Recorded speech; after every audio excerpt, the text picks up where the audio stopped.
Une propriété partie en fumée. Ces fermiers cambodgiens assistent impuissants à la destruction de leurs terres.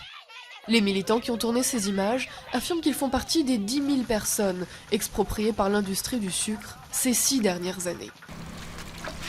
Parmi elles, cette veuve. Elle survit en travaillant sur la plantation qui a remplacé sa rizière pour $1,50 par jour. Si on refuse d'aller travailler dans la plantation de canne à sucre, qu'est-ce qu'on va manger? Il n'y a pas de travail. Le Cambodge exporte son sucre vers l'Union européenne sans taxe ni limite de quantité. Les associations de défense des droits de l'homme accusent le gouvernement cambodgien d'octroyer des concessions illégales aux dépens des paysans.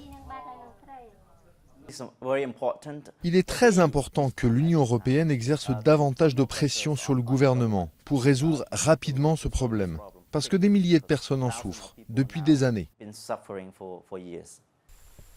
Alertés, les représentants de l'Union européenne affirment enquêter sur le sujet. C'est quelque chose qu'on discute avec le gouvernement, de manière, j'allais dire, presque quotidienne. On a demandé au gouvernement de nous fournir des explications, de nous fournir des documents pour nous indiquer de quelle manière ces concessions avaient été octroyées.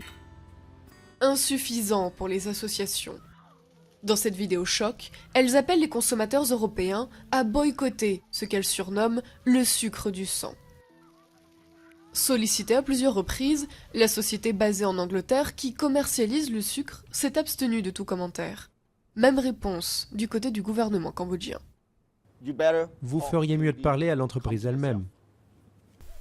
Les propriétaires des plantations relèvent, eux, que les concessions ont été approuvées sur le plan juridique. Une voie sans issue pour les fermiers.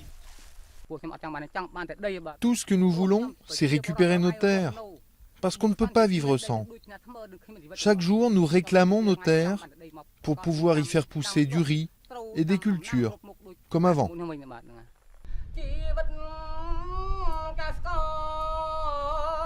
Le gouvernement a pour l'instant cessé d'accorder des concessions. Mais la bataille du sucre laisse un goût amer à ces paysans désormais sans terre.